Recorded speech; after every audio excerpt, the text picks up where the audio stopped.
students. So I welcome you all to this new session of Design of Steel Structure with me, Shashank Avasti. Hope each and every one of you is safe and hope each and every one of you is doing fantastic. As I always say, this is lecture number 14 of this series. ये 14वां lecture है हमारी series का और मैं बहुत बहुत धन्यवाद देना चाहूँगा सभी लोगों को जिन्होंने इतना लंबे समय तक हमारे साथ जुड़े रहे हैं. ठीक है, तो thank you very much. So let's begin with today's lecture. Okay, तो आज के लेक्चर की शुरुआत में मैं आपको बता दूं कि पिछले लेक्चर में मैंने बेटन्स कंप्लीट करवा दिया था and with that we have completed the design of compression member. ठीक है, तो डिज़ाइन ऑफ कंप्रेशन मेंबर के बाद अब हम लोग आ गए हैं डिज़ाइन ऑफ बीम्स पे, है ना. तो डिज़ाइन ऑफ बीम्स, ठीक है. तो डिज़ाइन ऑफ बीम्स को समझने के पहले हमें एक कैटेगराइजेशन समझना बहुत आवश्यक है. देखो, बीम सेक्शन जो होते हैं वो हमारे कोड में गिवन है. ISMB, ISLB, ISHB, ये सारे बीम सेक्शन, और ये जितने बीम सेक्शन है ये सब आई सेक्शन यानी ये आई शेप में आते हैं.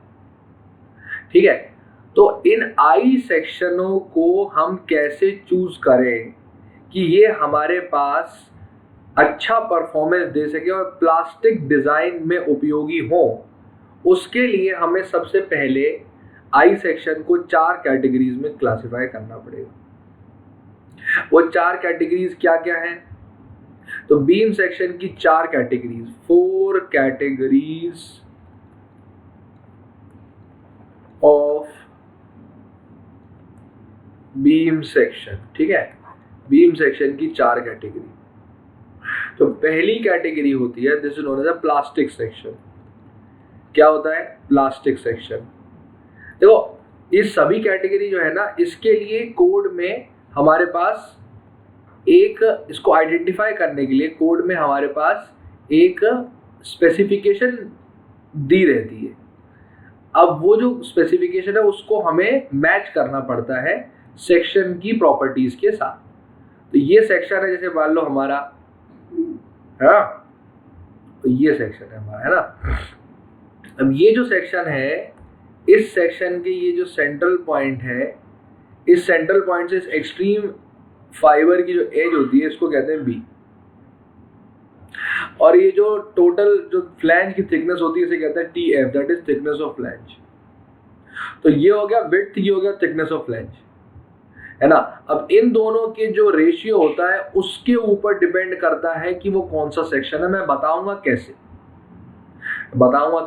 अभी तो समझो कि पहला कैटेगरी होती है सेक्शन की, that is a plastic section.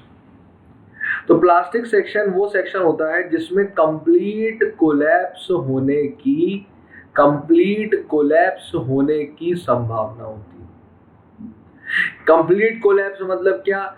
कि sufficient number of plastic hinges बन जाती हैं.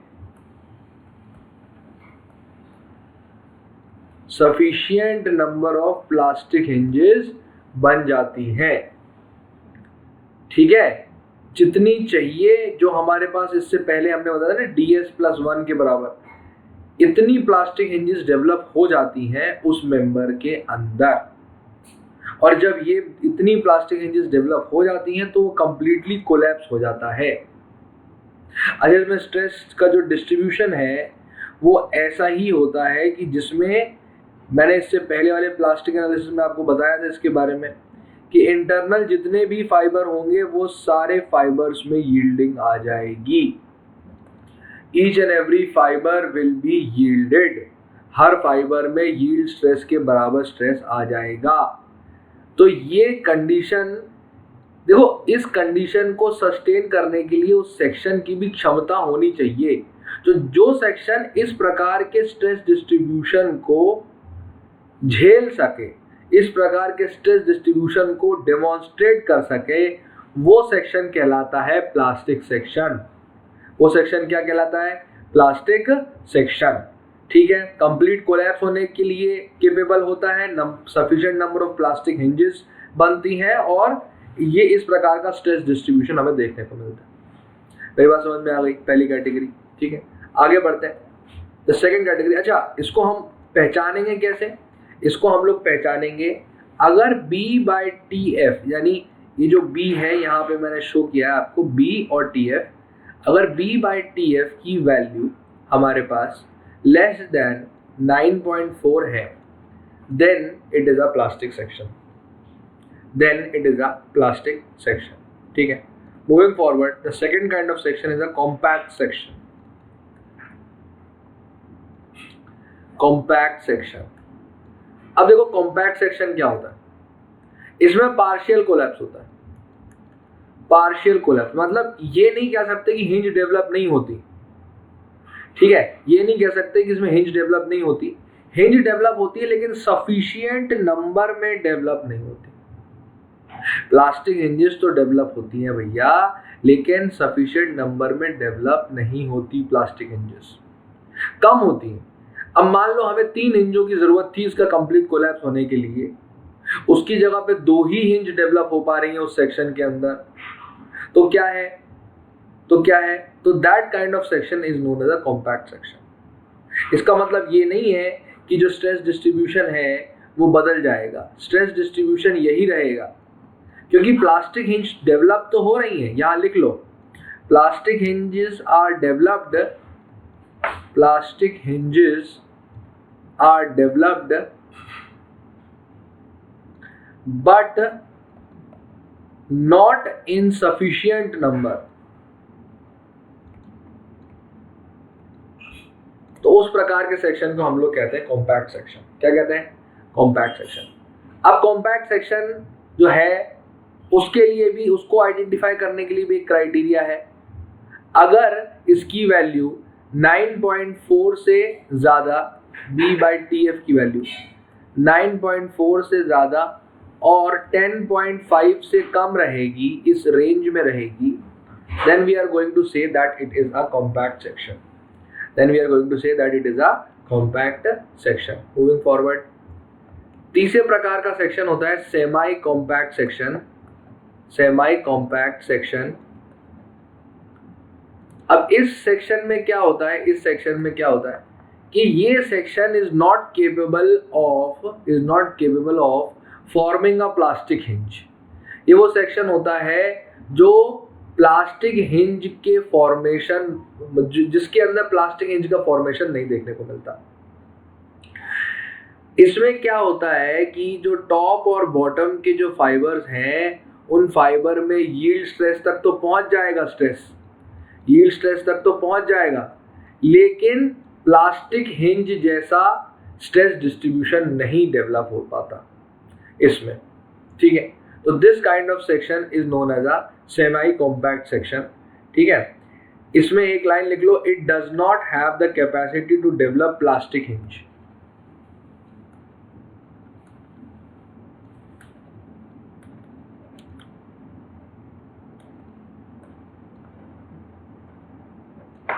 ये जो भी मैं पढ़ा रहा हूं ना यहाँ पे, इन सब चीजों में से कहीं ना कहीं प्रीवियस ईयर में आपको इंजीनियरिंग सर्विसेज में या गेट में कहीं ना कहीं आपको सवाल टकरा जाएगा, इसीलिए मैं इसको इतने डिटेल में पढ़ा रहा हूँ। ठीक है, न्यूमेरिकल नहीं आते इसमें, लेकिन डायरेक्ट थ्योरेटिकल क्वेश्चन जरूर पूछा जाता है। ठीक है, तो ये है, it does not have the capacity to develop plastic hinge, मैंने लिख दिया। हाँ, इसको आइडेंटिफाई कैसे करेंगे?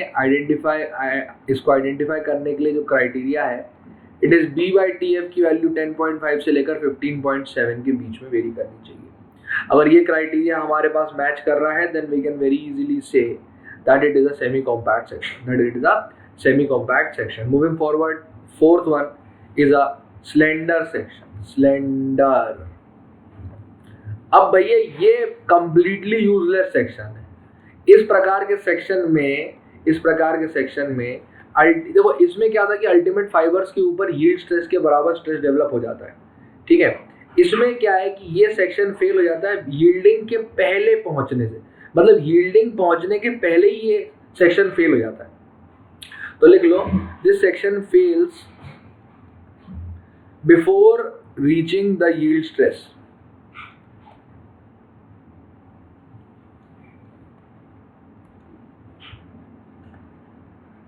समझ में आ रही है मेरी बात? तो अगर ये यील्ड स्ट्रेस पहुंच ही नहीं पाया तो फिर इसका अगर स्ट्रेस डिस्ट्रीब्यूशन डायग्राम बनाए हम लोग तो ये स्ट्रेस डिस्ट्रीब्यूशन डायग्राम ऐसा कुछ नजर आता है हमको यहाँ पे, और ये जो F है this is less than Fy, this F that is this stress जो है हमारे पास ये यील्ड स्ट्रेस से कम रहेगा। समझ रहे हो मेरी बात? इसको आइडेंटिफाई करने के लिए हमारे पास जो पैरामीटर है this is B/TF is greater than 15.7। तो इन सब ये B/TF का जो क्राइटेरिया है, इन सब क्राइटेरिया से हम बता सकते हैं कि वो सेक्शन किस कैटेगरी में लाई कर रहा है, प्लास्टिक है, सेमी प्लास्टिक, कॉम्पैक्ट है, सेमी कॉम्पैक्ट है या स्लेंडर है। It all depends on that. समझ में आ रही है मेरी बात, मैं क्या बोल रहा हूँ? ठीक है, तो जो B/TF है ये इसके सेंटर पॉइंट से एक्सट्रीम फाइबर के बीच की दूरी हो गई B, और ये जो थिकनेस ऑफ फ्लैंज हो गया ये हो गया TF। समझ में आ गई? तो this is the 4 categories of the beam sections which we have to जज कि किस कैटेगरी का बीम सेक्शन। अब सर आप ये पढ़ा क्यों रहे थे? कभी देखो मैंने कहा ना हर चीज को क्वेश्चन करना चाहिए। क्यों? Why are we studying it? because whenever we design a plastic beam member, then whenever we design a steel beam member, then there are following assumptions which we have to keep in mind, जो मैं यहाँ लिख रहा हूँ। पहला assumption क्या है कि जो member है ये प्लास्टिक सेक्शन होना चाहिए। ये बात बिल्कुल यही तो बात है सर। अच्छा, तो हमें पहले आइडेंटिफाई करना पड़ेगा कि वो मेंबर प्लास्टिक सेक्शन के क्राइटेरिया को फुलफिल कर रहा है या नहीं। अगर वो फुलफिल कर रहा है तभी उस मेंबर का हम उपयोग करेंगे डिजाइन में। ठीक है, दूसरा क्या है? दूसरा है the second thing is that plastic design करते वक्त the yield stress है this should not be greater than 450 megapascal। हमारे लिए तो मोस्ट केसेस में माइल्ड स्टील में 250 के बराबर होता है, नो इश्यूज, 450 से तो कम ही होता है। तीसरा है अल्टीमेट स्ट्रेस और यील्ड स्ट्रेस के बीच का जो रेशियो है this should not be less then 1.2, यानी अल्टीमेट स्ट्रेस जो है ये यील्ड स्ट्रेस से 20% ज्यादा होना चाहिए। This should be greater than 20%, yield stress से थोड़ा सा ज्यादा होना चाहिए, 20% ज्यादा। ठीक है, और जो इलोंगेशन है हमारे पास, इलोंगेशन जो है हमारे पास that should not be less than, elongation का जो परसेंटेज है that should not be less than 15%। 15% से कम नहीं होनी चाहिए इलोंगेशन। इलोंगेशन 15% से ज्यादा ही होनी चाहिए। इसका मतलब क्या है? What does this thing mean? This means that the member is a ductile member. Okay. यानी एक मेंबर में जिसमें ज्यादा इलोंगेशन हम देख सकते हैं that is a ductile member. तो यहाँ पे इलोंगेशन 15% से तो ज्यादा ही माना गया है, तो it is going to be a ductile member. It is going to be a ductile member. ठीक है, इसके अलावा यील्ड प्लेट्यू होता है उसकी लेंथ 6 टाइम्स यील्ड स्ट्रेन के बराबर होनी चाहिए। ये अगर चाहो तो आप लिख लो, वैसे इसके कोई खास यूटिलिटी नहीं है पर लिख लो। यील्ड प्लेट्यू ऐसा बना लो, ये याद है इस जैसा ऐसा कुछ बनाया था अपन ने इसके पहले वाले लेक्चर में। इसमें ये जो बीच वाला जो पोर्शन है ना, this portion this is known as the yield plateau. और जो यील्ड प्लेट्यू है हमारे पास, इसकी जो लेंथ होती है this should not be greater than this should not be less than 6 times yield strain। Yield plateau की जो लेंथ होती है ये यील्ड स्ट्रेन के 6 गुना से कम नहीं होनी चाहिए, ज्यादा ही होनी चाहिए। ज्यादा होनी चाहिए का मतलब क्या है कि जितना ज्यादा लंबा होगा उतना ही ज्यादा वो मटेरियल डक्टाइल कहलाएगा। समझ में आ गई? तो ऑल दीज प्रॉपर्टीज, जो भी अजम्पशंस हमने यहाँ पुट अप किए हैं, all these assumptions gets concluded to one common point that the steel must be a ductile material, वो होता ही है, स्टील एक डक्टाइल मटेरियल होता ही है, लेकिन इन सभी क्राइटेरिया को अगर वो फुलफिल कर रहा है तो हम क्या कर सकते हैं, आगे बढ़ सकते हैं डिज़ाइन में। हम लोग ये जो ये अजम्पशंस हैं, ये सारी चीज़ों को हम फॉलो करते हैं, हम अज्यूम कर लेते हैं कि ये सारी चीज़ों को वो फॉलो करेगा, उसके बाद ही जाके डिज़ाइन पे आगे बढ़ेंगे। समझ में आ गई मेरी बात? Good, very good. Moving forward, अब देखो मेरी बात समझो, किसी भी चीज़ की डिज़ाइन करनी है या एनालिसिस करना है या कुछ भी करना है, उसके लिए हमें ये पता होना चाहिए कि वो जो मेंबर है वो मेंबर फेल किन किन तरीकों से करता है। अगर हम उन सभी तरीकों के बारे में पता लगा लें कि हाँ भाई ये इस वजह से फेल करता है, इस वजह से फेल करता है, इस वजह से फेल करता है, तो उन तीनों वजहों को अगर हमने रोक दिया या काउंटरएक्ट कर दिया तो ऑब्वियसली वो मेंबर सेफ हो जाएगा। मेरी बात समझ में आ रही है? That is why it is very very essential to study the criterias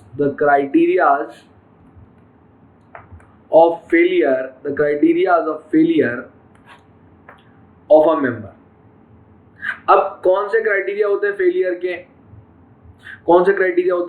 के, तो देखिए सर हमारे पास 3 क्राइटेरिया अवेलेबल है फेलियर के। या पहले ब्रॉड क्लासिफिकेशन देखते हैं, फिर उसको नैरो करते चले जाएंगे। तो 2 क्राइटेरिया होते हैं, पहला होता है प्राइमरी क्राइटेरिया और दूसरा होता है सेकेंडरी क्राइटेरिया। देखिए मैं इसमें व्हाट इज बीम, क्या बोलते हैं, उसकी डेफिनेशन क्या होती है, वो सब चीजें अभी आने वाले समय में अभी बताऊंगा थोड़ी देर बाद। अभी तो जो है इसका थ्योरेटिकल एस्पेक्ट हमें पहले देखना है, ठीक है। तो प्राइमरी क्राइटेरिया में हमारे पास 2 क्राइटेरिया होते हैं, एक होता है स्ट्रेंथ क्राइटेरिया, ठीक है, और दूसरा होता है हमारे पास serviceability criteria.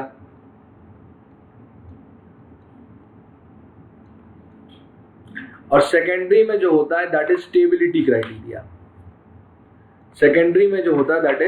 Stability criteria.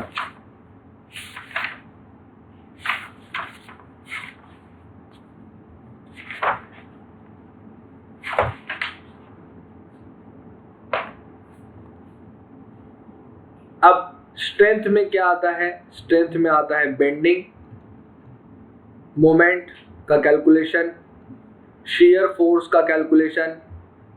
Serviceability में क्या आता है, डिफ्लेक्शन के कैलकुलेशन। और स्टेबिलिटी में क्या आता है, बकलिंग के क्राइटेरिया को ध्यान में रखना। तो ये प्राइमरी क्राइटेरियाज हैं, ये सेकेंडरी क्राइटेरियाज हैं। पर हमें क्या है, प्राइमरी मतलब क्या, इन दोनों को ज्यादा महत्ता दी जाती है एज कंपेयर टू इसको। तो पहले अगर वो इसको, सबसे पहले उसको सेटिस्फाई करना पड़ेगा, तभी जाके हम सेकेंडरी क्राइटेरिया को देखेंगे, ठीक है। First we focus on this primary criteria and the stability of the structure in this criteria itself, ठीक है। अच्छा चलो अब आगे बढ़ते हैं, ये तो मैंने समझा दिया। अब आगे बढ़ते हैं कि बीम बेसिकली होती क्या है। ये मुझे लगता नहीं कि मुझे समझाना चाहिए, पर बीम एक ऐसा मेंबर होता है जो ट्रांसवर्स लोडिंग को लेता है, यानी ऐसी लोडिंग को लेता है जो अपने लॉन्गिट्यूडनल एक्सिस के परपेंडिकुलर होती है और उसके अंदर शियर फोर्स और बेंडिंग मोमेंट जनरेट हो जाती है, ठीक है। तो बीम एक ऐसा मेंबर होता है जिसपे ट्रांसवर्स फोर्सेस लगती हैं और उस पर शियर फोर्स और बेंडिंग मोमेंट जनरेट हो जाती है, ठीक है। This is the first definition which we have to write. आप लोग इसको यहीं पॉज करिए और इसको लिख लीजिए, ठीक है। अगला क्या है, अगला है फ्लेक्सर फॉर्मूला।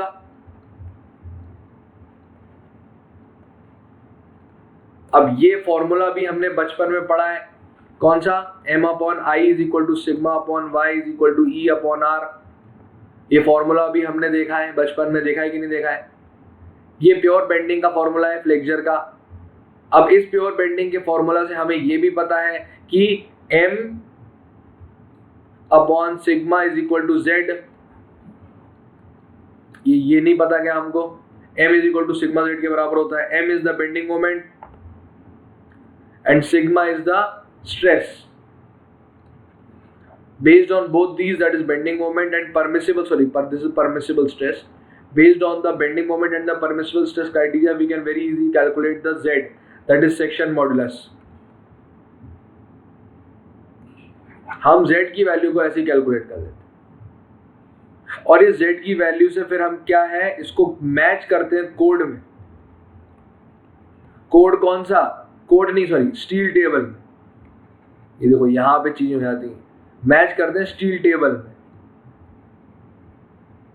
बहुत बढ़िया। स्टील टेबल में जब हम इसको मैच कर लेते हैं तो हमें सेक्शन की बाकी प्रॉपर्टीज के बारे में भी पता चल जाता है। We choose one section based on the section modulus, यानी अगर सेक्शन मॉडुलस की वैल्यू मान लो मेरे पास आ गई कुछ 100 के आसपास, तो हम क्या सेक्शन जो लेंगे उसमें जो उसका जो सेक्शन मॉडुलस होगा that should be greater than और इक्वल टू 100। मतलब मेरे हिसाब से तो थोड़ा सा ज्यादा ही होना चाहिए, क्योंकि section modulus defines the strength of that particular section towards bending. जितना ज्यादा सेक्शन मॉडुलस होगा उतनी ही ज्यादा स्ट्रेंथ होगी उसके अंदर कि वो बेंडिंग से आने वाले स्ट्रेसेस को काउंटरैक्ट कर सकता है। मेरी बात समझ में आ रही है मैं क्या बोल रहा हूँ? समझ में आ रही है मैं क्या बोल रहा हूँ? तो बीम की डिजाइन, स्टील बीम की डिजाइन में ये इसका बहुत ज्यादा महत्व है। This is very very important. इस सेक्शन मॉडुलस क्या होता है? अगर सेक्शन मॉडुलस एक बार समझ में आ गया तो डिजाइन हलवा है, हलवा जैसा है, बिल्कुल गरम गरम हलवा है, खा लो, कोई बड़ी चीज नहीं है उसको समझना। ठीक है, तो ये फॉर्मूले को तो अब मुझे समझाने की जरूरत नहीं है, ये फ्लेक्सर का फॉर्मूला है, प्योर बेंडिंग में हम लोग स्ट्रेंथ ऑफ मटेरियल में पढ़ चुके हैं इसको। ठीक है, मूविंग फॉरवर्ड। अब हमारे पास देखो बीम के प्रकार कौन से होते हैं। देखो एक क्राइटेरिया तो सेक्शन के प्रकार हमने पढ़े थे, जो हमने शुरुआत में पढ़े थे, प्लास्टिक, कॉम्पैक्ट, सेमी कॉम्पैक्ट और स्लेंडर। ये जो हमने 4 चीजें पढ़ी थी, all four of them are categorization of a beam section। Beam के सेक्शन का कैटेगराइजेशन है। अभी हम क्या पढ़ रहे हैं? अभी हम पढ़ रहे हैं कंस्ट्रेंट के बेसिस पे बीम का क्लासिफिकेशन। ठीक है, तो कंस्ट्रेंट के बेसिस पे बीम का क्लासिफिकेशन, बीम्स क्लासिफिकेशन। अब कैसे निकालेंगे बीम की क्लासिफिकेशन को? तो या तो लैटरली सपोर्टेड बीम होगी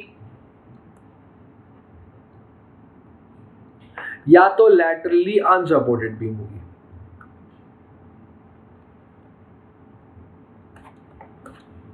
अच्छा, ये सर कैसे दिखाई देगी? देखो मेरी बात समझो, ये एक स्लैब है और स्लैब में मैंने यहां अंदर एक आई बीम को ऐसे फंसा दिया, यानी इसकी इस फ्लैंज को क्या कर दिया। बेसिकली देखो ऐसा नहीं होता है, ये हम थोड़ा सा गलत बना रहे हैं, हम ऐसे भी बना देते हैं। वेब को नहीं करते, वेब को कंस्ट्रेंट नहीं करते, सिर्फ फ्लैंज को कंस्ट्रेंट किया जाता है। तो दिस इज बेसिकली स्लैब, ये एक स्लैब है और ये कंस्ट्रेंट बीम सेक्शन है। अब ये कंस्ट्रेंट बीम सेक्शन होने की वजह से there shall be no buckling, इसमें कुछ बकलिंग नहीं होगी। There shall be no buckling, क्योंकि ये ऊपर से क्या है ना, इस एरिया में इसको पकड़ के रखा हुआ है। ये जो कंक्रीट है ना, ये कंक्रीट है ऊपर, ये जो है दिस इज कंक्रीट। कंक्रीट क्या कर रखा है, नीचे वाले स्टील के बीम को ऊपर से पकड़ के रखा हुआ है। तो there shall be no buckling, यहाँ पे कोई बकलिंग होगी ही नहीं। मेरी बात समझ में आ रही है? बहुत बढ़िया। अब आते हैं लैटरली अनसपोर्टेड पे। तो लैटरली अनसपोर्टेड पे क्या है कि यहाँ पे हमारे पास स्लैब तो है, पर स्लैब जो है वो इस आई बीम के ऊपर रखा हुआ है। किस पे रखा हुआ है? आई बीम के ऊपर, ऐसे ही बीम सेक्शन के ऊपर साइड में रखा हुआ है। दिस इज, ये अगर मेरा बीम सेक्शन है तो इसके ऊपर रखा हुआ है। ठीक है, यानी स्लैब तो दोनों में है, लेकिन एक में क्या है कि स्लैब जो है वो इसके अपर फ्लैंज के साथ जुड़ा हुआ है और इसमें होगा वो इसके ऊपर रखा है। तो there shall be no constraint. अब जब इसको पकड़ के रखा ही नहीं है उसने, तो there shall be no constraint, there shall be no constraint. तो अगर कंस्ट्रेंट नहीं होगा, इसको कोई रोक के नहीं रखेगा, तो yes there are chances of buckling, buckling के चांसेस बढ़ जाते हैं। मेरी बात समझ में आ रही है मैं क्या बोल रहा हूँ? तो लैटरली अनसपोर्टेड में बकलिंग के चांसेस ज्यादा होते हैं, लेकिन लेटरली सपोर्टेड में बकलिंग के चांसेस बहुत कम होते हैं। इसका मतलब हम ये मानते हैं कि there is no buckling at all. मेरी बात समझ में आ रही है मैं क्या बोल रहा हूं? अब कोड में क्या गिवन है? कोड में परमिसिबल स्ट्रेस की वैल्यू गिवन है जो Fy अपॉन 1.1 के बराबर होती है इन case of structural steel member, LSM में, इन case of limit state method. और अगर WSM में इसके इसी की वैल्यू को निकालना हो तो this is equal to 0.66 times Fy। This is the permissible stress value which have been defined in the code। Code में ये वैल्यू गिवन है Fy अपॉन 1.1 और 0.66 times Fy। Both these values are defined in the codes. ठीक है, हमें इसका उपयोग ज़्यादा नहीं आएगा, हमें इसका उपयोग ज़्यादा आएगा, तो ये हमें याद होना चाहिए। अब हम यहाँ पे देखते हैं, यहाँ पे जो परमिसिबल बेंडिंग स्ट्रेस होता है दिस इज सम XLT, ये एक रिडक्शन फैक्टर है, multiplied by Fy divided by 1.1। Now, taking these things in mind, if F is the permissible stress, then this is a reduction factor.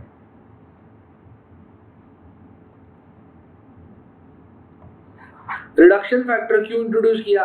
क्योंकि इसमें buckling के chances high थे, तो हम क्या कोशिश करते हैं, हम बेंडिंग के जो परमिसिबल स्ट्रेस है उसको कम कर दें। बेंडिंग की वजह से जो परमिसिबल स्ट्रेस होते हैं उसको कम कर दें। अगर ये परमिसिबल स्ट्रेस कम हो गया तो आप क्या समझते हैं क्या होगा?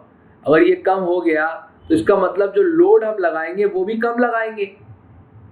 देखो, अगर परमिसिबल स्ट्रेस की वैल्यू कम हो गई तो ये लोड क्या लगाएंगे, हम कम लगाएंगे। क्यों? क्योंकि जो स्ट्रेस वर्ड है this is denotes the resistance of a section towards the externally applied load. तो अगर ये लोड की वैल्यू कम हो गई मेरे पास यहाँ पे, तो मैं ऑब्वियस सी बात ये बोल सकता हूँ, सॉरी, अगर स्ट्रेस की वैल्यू कम हो गई तो ऑब्वियस सी बात है मैं कह सकता हूँ कि the load which is being carried is also reduced. और रिड्यूस क्यों किया? जिससे ये बकलिंग को काउंटरएक्ट किया जा सके, जिससे इस बकलिंग को रोका जा सके, क्योंकि बकलिंग जो है वो उस मेंबर की लेंथ के ऊपर डिपेंड करती है और उस पर लगने वाले लोड के ऊपर डिपेंड करती है। हमने लोड को कम कर दिया तो बकलिंग की संभावना कम हो गई अपने आप ही। अभी रिडक्शन फैक्टर कहाँ गिवन है? कोड में गिवन है, IS 800 2007 के कोड में ये चीजें गिवन है।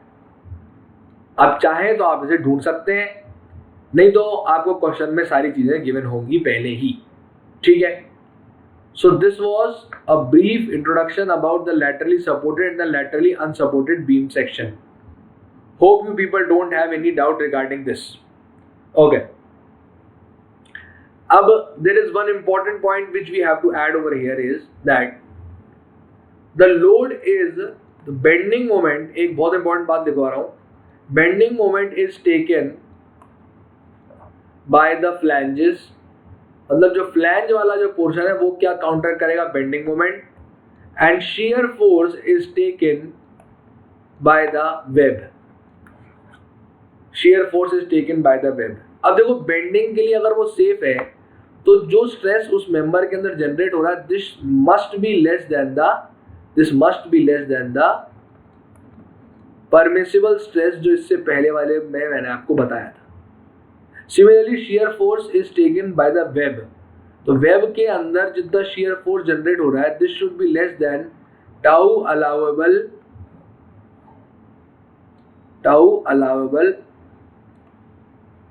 तभी जाके ये दोनों चीजें अगर सेटिस्फाई हो रही हैं तभी जाके हम कह सकते हैं कि वो जो मेंबर होगा that member is going to be safe. मेरी बात समझ में आ गई? तो बेंडिंग मोमेंट की वजह से जो बेंडिंग स्ट्रेस जनरेट हो रहा है वो परमिसिबल वैल्यू से कम होना चाहिए। shear फोर्स जो वेब में जनरेट हो रही है उसकी वजह से जो shear स्ट्रेस डेवलप हो रहा है वो अलाउएबल वैल्यू से कम होना चाहिए। और ये दोनों क्राइटेरिया हमने मैच कर दिए तो we are going to say that जो पहला क्राइटेरिया जो हमने कहा था दैट हैज बीन सेटिस्फाइड। समझ गए मेरी बात? जो पहला प्राइमरी क्राइटेरिया हमने कहा था दैट हैज बीन सेटिस्फाइड। मेरी बात समझ में आ रही है सब लोगों को? बहुत बढ़िया। अब एक छोटा सा यहाँ पे लोगों को कंफ्यूजन हो जाता है तो मैं बता दूं। देखो, ये तो मैंने बता दिया कि ये कैसे निकालते हैं, ये मैंने इससे पहले वाले में आपको ये बताया था। ठीक है, इसमें अगर मैं ये वाले को, ये डायरेक्टली ये वैल्यू तो मैंने आपको बताई दी थी, ठीक है। अब मैं एक वैल्यू जो है शियर स्ट्रेस की जो वैल्यू जो डेवलप हो रही है उस सेक्शन के अंदर, वो किसके बराबर होता है? This is equal to V upon thickness of web multiplied by depth of web, and this should be less then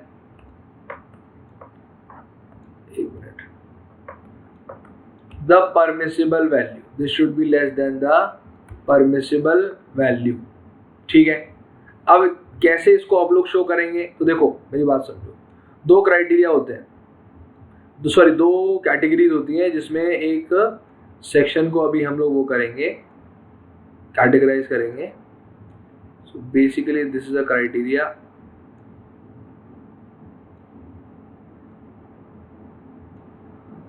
अब या तो ये एक मोनोलिथिक सेक्शन हो सकता है।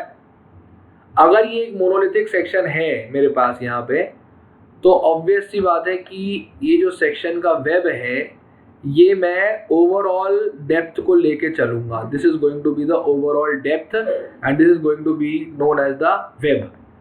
तो the depth of web is the same as that of the depth of the section. समझ गए मेरी बात? लेकिन जो दूसरा केस है that is built up section. तो बिल्ट अप सेक्शन का केस जो रहेगा, this has to be like this. जब मान लो कि अगर हमारे पास ये दिया हुआ है, अगर हमारे पास ये 3 प्लेटों से मिलके ये बीम सेक्शन बना है यहाँ पे, है ना, और ये सब दिया है मेरे पास यहाँ पे, दिस इज अ 2 प्लेट्स, यहाँ ऊपर 2 प्लेटें लगी और नीचे 2 प्लेटें लगी, सॉरी ऊपर 1 प्लेट लगी, नीचे 1 प्लेट लगी, और ये यहाँ पे इसको वेल्डिंग कर दी हमने। ये यहाँ 2, एक तरफ यहाँ, एक तरफ यहाँ, ऐसे करके 4 जगह वेल्डिंग कर दी हमने। तो ये जो शेडेड पोर्शन है ना, ये बचा हुआ जो पोर्शन है बीच का, this portion shall be known as the depth of the web. मेरी बात समझ में आ गई? तो ये एक मोनोलिथिक सेक्शन है जो हमें अवेलेबल है स्टील टेबल में, इसकी सारी प्रॉपर्टीज भी हमें नोन है पहले से। और ये एक बिल्टअप सेक्शन है, यानी जिसको अलग अलग कंपोनेंट से मिलके बिल्ट किया जाए, that is known as a built up section. ठीक है। तो इसकी वैल्यू जो है ये परमिसिबल वैल्यू से क्या होनी चाहिए? कम होनी चाहिए, तभी जाके हम कहेंगे कि शियर फोर्स के क्राइटेरिया में वो पर्टिकुलर बीम क्या है? सेफ है हमारे पास। ठीक है।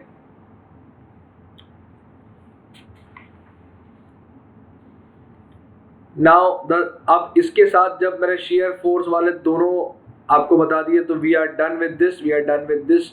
Now we are going to talk about deflection, that is the serviceability criteria, which is the second primary criteria. अब डिफ्लेक्शन पे आते हैं। तो डिफ्लेक्शन के लिए देखो हमारे पास कोड में बिल्कुल साफ सुथरे प्रोविजंस अवेलेबल है। जो बीम में, जो एक्चुअल बीम जो हमने यहाँ बनाई है, इसमें जो डिफ्लेक्शन आ रहा है स्टील की बीम में, डेल्टा, ये जो डेल्टा है, this should be less then the permissible value. ये परमिसिबल वैल्यू से कम होना चाहिए। अब ये परमिसिबल वैल्यूज के बारे में मैं अभी आपको यहाँ नीचे बताऊंगा। ठीक है। तो परमिसिबल वैल्यूज जो हैं ये 2 कैटेगरीज में डिफाइंड होती है। एक कैटेगरी होती है एक ऐसी बीम जो कैरी करती है material which is susceptible to cracking, यानी एक ऐसी बीम जो ऐसे मटेरियल को अपने ऊपर रखी हुई है कि जिसमें अगर डिफ्लेक्शन आया तो वो क्रैक हो जाएगा। और दूसरा जो क्राइटेरिया होता है वो होता है नॉट ससेप्टेबल टू क्रैकिंग, यानी एक ऐसी वो होती है, बीम होती है, जिसके ऊपर जो भी सामान रखा हुआ है वो भले ही कितनी वो हो जाए, डिफ्लेक्ट हो जाए, लेकिन उसके बाद भी उसमें क्रैक देखने को नहीं मिलते। ठीक है। तो इन दोनों की केस में आप खुद ही सोच सकते हो कि ये जो बीम है, ये दो ही कैटेगरी की बीमों के बारे में हम पढ़ेंगे, एक सिंपली सपोर्टेड, एक कैंटिलीवर। अब आप खुद सोचो इन दोनों ही कैटेगरी में किसकी अंदर डिफ्लेक्शन ज्यादा हम परमिट करेंगे। खुद अपना दिमाग चलाओ। अगर मेरे पास एक ऐसी बीम है जिसपे क्रैकिंग होने वाले मटेरियल, यानी एक ऐसा मटेरियल जो क्रैक हो जाए, वो रखा हुआ है, तो ऑब्वियस सी बात है कि उस पे उस बीम में आने वाला जो डिफ्लेक्शन है वो हम लोग कम अज्यूम करके चलेंगे, और जिसपे नहीं होगी क्रैकिंग उस पे हम ज़्यादा डिफ्लेक्शन भी अलाउ कर सकते हैं। तो based on these thinking lines we can directly say that the deflection is in case of this is susceptible to cracking है हमारे पास, तो ये क्या होना चाहिए, कम होना चाहिए। 360 L डिवाइडेड बाय 300, वहाँ L क्या है, L is the span, L is the span of beam, effective length जो हमने पढ़ी थी ना, that is the span of the beam, ठीक है, हॉरिजॉन्टल। और कैंटिलीवर के केस में क्या होगा, इसका जस्ट 2 गुना कर दीजिए, जो सिंपली सपोर्टेड में है उसका अगर हम 2 गुना कर दें तो we can directly calculate the value of the deflection. ये दोनों परमिसिबल वैल्यूज हमने यहाँ लिखी है, सिंपली सपोर्टेड बीम की परमिसिबल वैल्यू और कैंटिलीवर की परमिसिबल वैल्यू, और इन वैल्यूज को फिर हमने इस टेबल में पुट अप कर दिया है। तो we have to learn these values, you have to learn it, जहां मैं स्टार मार्क कर रहा हूँ ये वैल्यूज आपको याद होनी चाहिए, ठीक है। मेरी बात समझ में आ गई?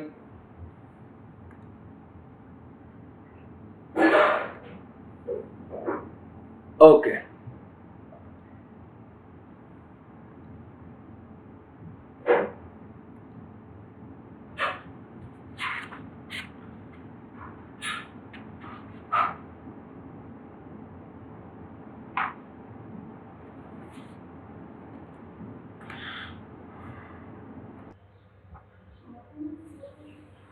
So we are going to wind up with this lecture at this particular point, and the remaining portion we are going to cover in the next part, that is lecture number 15.